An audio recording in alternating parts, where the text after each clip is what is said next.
जो राजा हिंसा परायण, दोषशील और अजितेंद्रिय होता है, उसे राजा मानकर सेवा करने वाली प्रजा दरिद्र होकर दुख पर दुख भोगती रहती है और उसके सामने संकट पर संकट आते रहते हैं।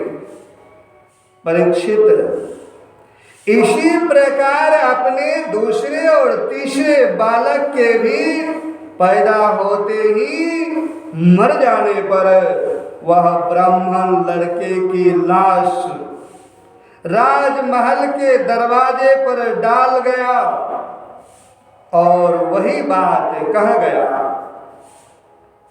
नवे बालक के मरने पर जब वह वहां आया, तब उस समय भगवान श्री कृष्ण के पास अर्जुन भी बैठे हुए थे। उन्होंने ब्राह्मण की बात सुनकर उससे कहा कि ब्राह्मण, आपके निवास स्थान द्वारका में कोई धनुषधारी क्षत्रिय नहीं है क्या? मालूम होता है कि ये यदुवंशी ब्राह्मण है और प्रजा पालन का परित्याग करके किसी यज्ञ में बैठे हुए हैं, जिनके राज्य में धन, स्त्री अथवा पुत्रों से वियुक्त होकर ब्राह्मण दुखी होते हैं, वे क्षत्रिय नहीं है। क्षत्रिय के वेश में पेट पालने वाले नट हैं। उनका जीवन व्यर्थ है, उनका जीवन व्यर्थ है। भगवान, मैं समझता हूं कि आप स्त्री पुरुष अपने पुत्रों की मृत्यु से दीन हो रहे हैं।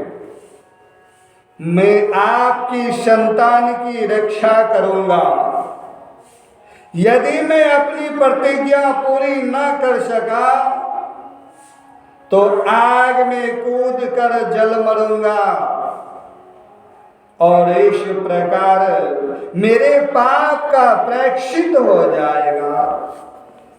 ब्राह्मण ने कहा अर्जुन से, अर्जुन, यहाँ बलराम जी भगवान श्री कृष्ण धनुर्धर शिरोमणि प्रद्युम्न आदित्य योद्धा अनिरुद्ध भी जब मेरे बालकों की रक्षा करने में सामर्थ्य नहीं है, तो इन जगदीश्वरों के लिए भी यह काम कठिन हो रहा है।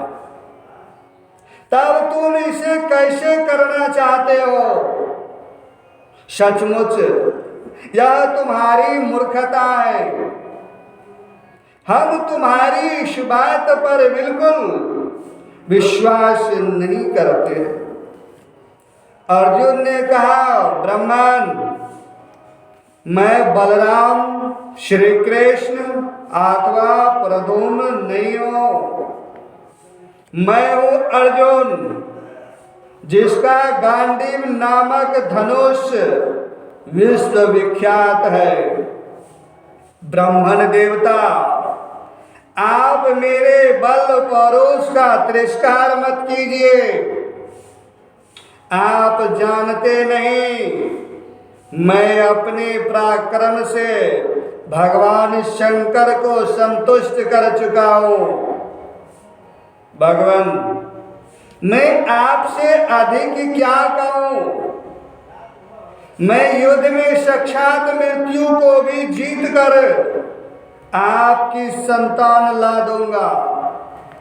परीक्षित, जब अर्जुन ने उस ब्राह्मण को इस प्रकार विश्वास दिलाया, तब वह लोगों से उनके बल पौरुष का बखान करता हुआ बड़ी प्रसन्नता से अपने घर लौट गया।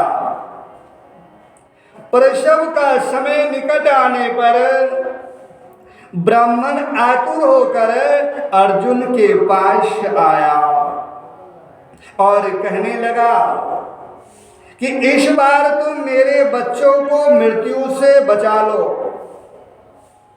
यह सुनकर अर्जुन ने युद्ध जल से आचमन किया, शुद्ध जल से आचमन किया तथा भगवान शंकर को नमस्कार किया।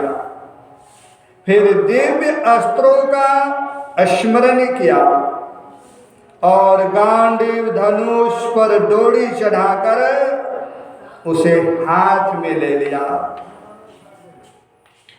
अर्जुन ने बाणों को अनेक प्रकार के अस्त्र मंत्रों से अभिमंत्रित करके पर्शवगिरि को चारों ओर से घेर दिया। इस प्रकार उन्होंने सूतिकागिरि के ऊपर नीचे अगल बगल बाणों का एक पिंजरा सा बना दिया।